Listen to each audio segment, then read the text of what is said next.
అంటే ఎన్ని జాబ్స్ పోవచ్చు సార్? ఒక 100లో తీసుకుంటే ఎన్ని జాబ్స్ పోవచ్చు? సార్ ఇప్పుడు హైరింగ్ చేసేటప్పుడు ప్రెజెంట్ డిగ్రీ స్టూడెంట్స్ ఎక్కువ హైర్ చేసుకుంటారా? లేకపోతే బీటెక్ స్టూడెంట్స్ ఎక్కువ హైర్ చేసుకుంటారా సార్? అండ్ నెక్స్ట్ ఇప్పుడు ప్రెజెంట్ కనుక ఏఐ చూసుకుంటే ఏ రంగాలు ఇప్పుడు టాప్ ఉంది సార్? ఏ సెక్టర్స్ ఎఫెక్ట్ అవుతాయి ఇప్పుడు ఏఐ వల్ల?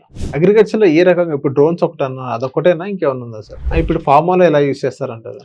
ఓకే. ఏ సెక్టర్స్ ఎఫెక్ట్ అవుతాయి సార్ ఇప్పుడు? ఇప్పుడు ప్రెజెంట్ వస్తున్న స్టూడెంట్స్‌ని వాళ్ళు ఎలా ఏఐని జాగ్రత్తగా యూజ్ చేసుకోవాలంటారు? ఈ స్టూడెంట్స్ ఇప్పుడు గనక మన దగ్గరికి వచ్చినట్లయితే ఇప్పుడు పైథాన్ అనేది చాలా బేసిక్ అని చెప్పారు. పైథాన్‌తో పాటు ఏదైనా ఒక cloud plus along with AI అని అన్నారు కదా మీరు. సో నాన్ ఐటీ వాళ్ళు కూడా అదే ఫాలో అవ్వాలంటారా?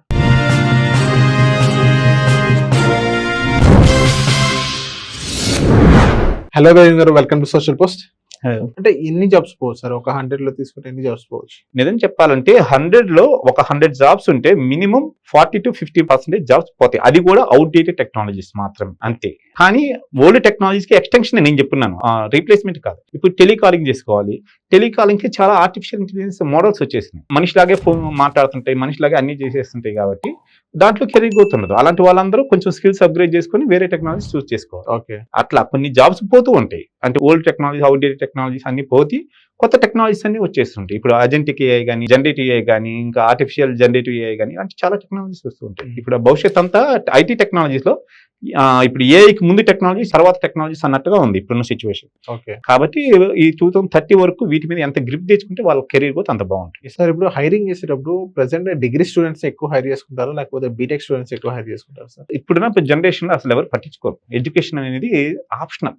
ఓకే, ఎందుకు అంటే ఇప్పుడున్న ఎడ్యుకేషన్ సిస్టమ్ లో వాళ్ళకి నాలెడ్జ్ ఎంత, క్రియేటివిటీ ఎంత, నీకు పిహెచ్డి 100% చేసినా వాళ్ళు పెద్దగా పట్టించుకోరు. దాని బదులు నీకు database certification, generative AI certification లేదా వీటి సర్టిఫికేషన్కి వాళ్ళకి ఎక్కువ ప్రయారిటీ ఇస్తారు. ఎందుకంటే వీళ్ళకి బీటెక్ అదేంటంటే ఒక జస్ట్ ఒక రికగ్నైజేషన్ అంతే. మనకి ఇప్పుడు ఆధార్ కార్డు, పాన్ కార్డు ఉంటే అదొక రికగ్నైజేషన్ అంతే తప్ప ఆధార్ కార్డు, పాన్ కార్డు ఉంటే అదేదో పెద్ద స్పెషల్ ఏం కాదు. కానీ అవి ఉంటే ఒక మినిమం రిక్వైర్మెంట్ అంతే. కానీ దానికంటే మెయిన్ గా చూసుకోవాల్సింది ఏ హెచ్ఆర్ అయినా, మేనేజర్ అయినా చూసేది ఏంటంటే టాలెంట్ ఉందా, నాలెడ్జ్ ఉందా, స్కిల్స్ ఉందా, వాళ్ళ స్కిల్స్ మన ప్రాజెక్ట్ ఇంప్లిమెంట్ ఉపయోగపడుతుందా, అయ్యే ఎక్కువ కన్సిడర్ చేస్తారు తప్ప ఎడ్యుకేషన్ ఇది మొత్తం గ్యాప్స్ అనేది కూడా చాలా లాస్ట్ ప్రయారిటీ. ఎందుకంటే ఇప్పుడు జాబ్స్ తీసేసేయాలి. ఇప్పుడు రెసిషన్ కారణంగా బడ్జెట్ ఎక్కువైపోతుంది. తీసేయటానికి ఏదో కుడి సాకు, ఎదుగో మీకు గ్యాప్ ఉంది, మీరు ఇంటర్వ్యూలో డ్రెస్ సరిగ్గా బాగలేదు, ఇలాంటి కుడి సాగుతో రిజెక్ట్ చేస్తారు. ఎందుకంటే వాళ్ళకి క్రియేటివిటీ కనుక ఉంటే మిగతా అన్ని చిన్న చిన్న ఎడ్యుకేషన్ బ్యాక్గ్రౌండ్ కాలేజెస్ మొత్తం చాలా last priority. Okay. And next ఇప్పుడు ప్రెజెంట్ కనుక ఏఐ చూసుకుంటే ఏ రంగాలు ఇప్పుడు టాప్ ఉంది సార్? ఏ సెక్టర్స్ ఎఫెక్ట్ అవుతాయి ఇప్పుడు ఏఐ వల్ల?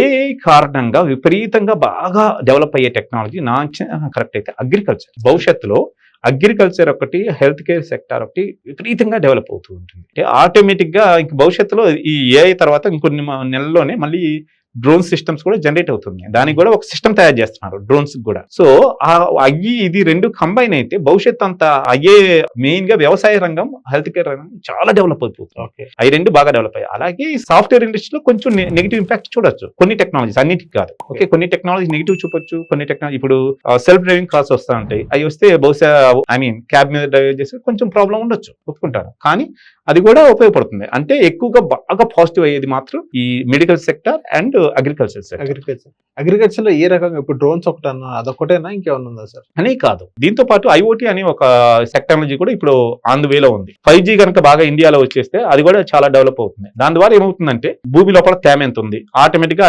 ఐఓటీ డివైస్ డిటెక్ట్ చేసేసి ఏఐకి ఇన్ఫర్మేషన్ ఇస్తుంది. ఏఐ ఆటోమేటిక్ గా దానికి తగ్గట్టుగా నీటిని సరఫరా చేస్తూ, నీటిని చేపిస్తూ ఆ విధంగా అనమాట. లేదా ఇక్కడ సెన్సార్స్ ద్వారా ఐడెంటిఫై చేయాలి. అంటే డ్రోన్స్ కూడా అప్పుడప్పుడు ఉపయోగపడతాయి. ఏదో పెద్ద తాటి చెట్లు, టెంకాయ చెట్ల లోపల అది ఎట్లా ఉంది పైకి వెళ్ళి చూడాలంటే అలాంటి వాటికి డ్రోన్స్ కూడా ఉపయోగపడతాయి.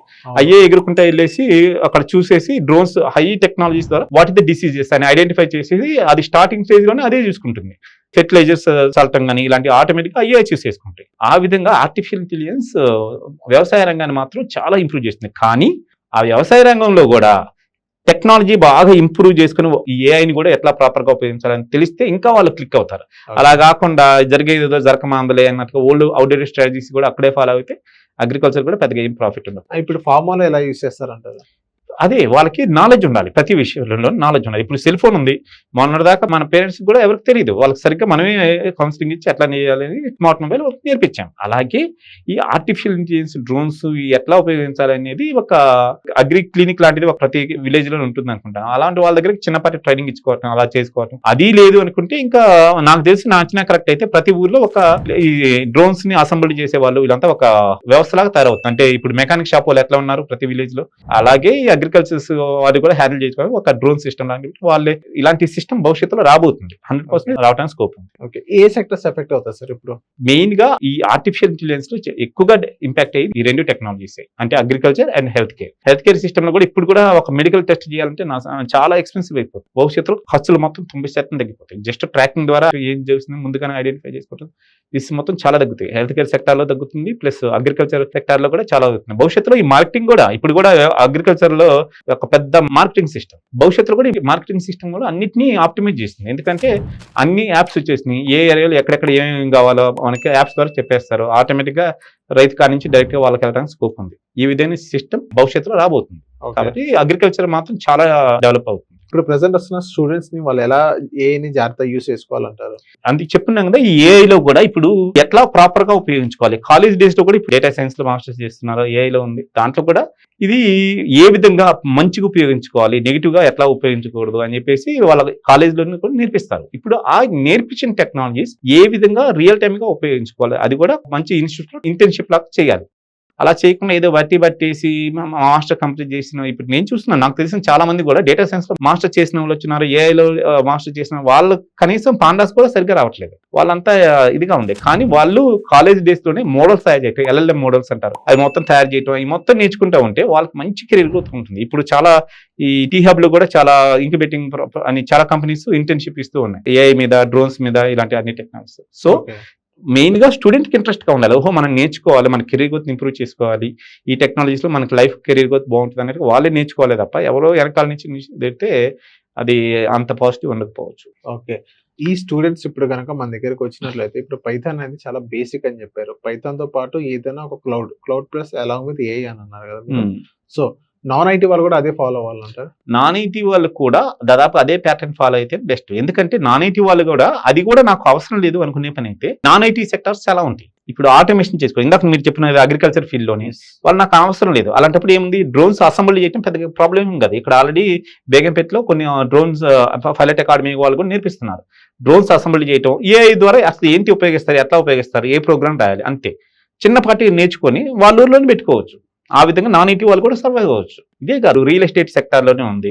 ఇంటిని డిజైన్ చేయాలనుకుంటే అంతకు ముందు లాగా చూపించడం బదులు ఈ కొన్ని రకాల ఆర్టిఫిషియల్ ఇంటెలిజెన్స్ టూల్స్ ఉన్నాయి, అవి పెట్టుకొని 3D గా మనమే చూపిస్తే ఏదో ఉంటుంది అని మొత్తం చూపిస్తా ఉంటే ఆ విధంగా వాళ్ళకి ఇష్టమైన టెక్నాలజీస్ లో ఒక్క సాఫ్ట్వేర్ ఫీల్డ్ అనే కాదు, నాన్ ఐటీ నాకు ఇష్టం లేదనుకుంటే ఇవి నేర్చుకొని ఆర్టిఫిషియల్ ఇంటెలిజెన్స్ లేకుంటే ఈ టెక్నాలజీస్ మొత్తం నేర్చుకొని అది ఎట్లా ఉపయోగించుకోవాలి వాళ్ళ టెక్నాలజీలో, మీరు రియల్ ఎస్టేట్ కానీ, ఇంటీరియర్ డిజైన్ కానీ, లేకపోతే ట్రాన్స్పోర్ట్ లో కానీ ఎక్కడైనా సరే ఎట్లా ఉపయోగించుకోవాలి అది నేర్చుకుంటే చాలా వాళ్ళు క్లిక్ అవుతారు. కాలేజ్ డేస్ లో ఎక్కువగా నేర్చుకోవాల్సింది మెయిన్ గా ఆర్టిఫిషియల్ ఇంటెలిజెన్స్. ఇప్పుడున్న పరిస్థితిలో క్లౌడ్, కాలేజ్ అయిపోగానే మెయిన్ గా నేర్చుకోవాల్సిన టెక్నాలజీస్ ఈ రెండు నేర్చుకుంటే చాలు, వాళ్ళు completely eligible. Okay. So thank you sir మా సోషల్ పోస్ట్ వచ్చినందుకు. Thank you very much.